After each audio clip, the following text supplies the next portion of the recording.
Que a Deputación de Pontevedra reactive os 3 treitos pendentes para completar a vía verde das Rías Baixas. E a intención do Partido Socialista Pontevedrés coa moción que levará ao vindeiro pleno municipal. 3 treitos que, insisto, sumados aos dous que xa temos executados, sumarían 60 km de senda peonil e ciclista entre estas dúas cidades da provincia de Pontevedra con epicentro na capital provincial.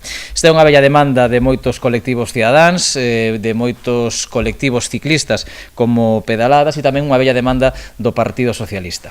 Os socialistas celebran que a Administración provincial estea a traballar no treito Pontevedra-Arcade, que suporía habilitar 14 km de senda ciclista e peonil, pero advirten de que están a deixar de lado os que unen Portas e Pontevedra de 15 km e Arcade e Chapela de 16. 3 vías verdes inconexas, 3 vías verdes pequenas que non teñen sentido ningún e que lle restan todo o potencial e todo o sentido que tería esa execución da vía verde das Rías Baixas de 60 km, a máis importante de Galicia, a máis importante do noroeste de España e, desde logo, unha das máis importantes do conxunto do Estado, que non só sería unha senda que lle daría servicio aos veciños e veciñas de toda a provincia de Pontevedra, sino que sería tamén un importante atractivo turístico que nos permitiría atraer visitantes, atraer turismo de calidade. Puentes recordou que o treito entre Portas e Pontevedra é o máis avanzado. No anterior mandato, cos socialistas no goberno do Concello, realizouse unha proposta de trazado e conseguiuse a disposición dos concellos implicados e o apoio da Fundación dos Ferrocarrís.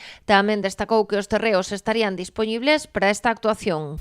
E ademais é a máis executable, a máis rapidamente executable, posto que non é necesario dispoñer de cesión de terreos, xa que o trazado discurre fundamentalmente polo Camiño de Santiago, por pistas forestais, en definitiva por camiños preexistentes que garantizan que xa temos os terreos a disposición. O único que é preciso facer é redactar o proxecto de execución, contratalo e iniciar as obras canto antes. En canto ao treito entre Arcade e Chapela Puentes, sinalou que se trata do máis atrasado, xa que a día de hoxe non conta cunha proposta definida.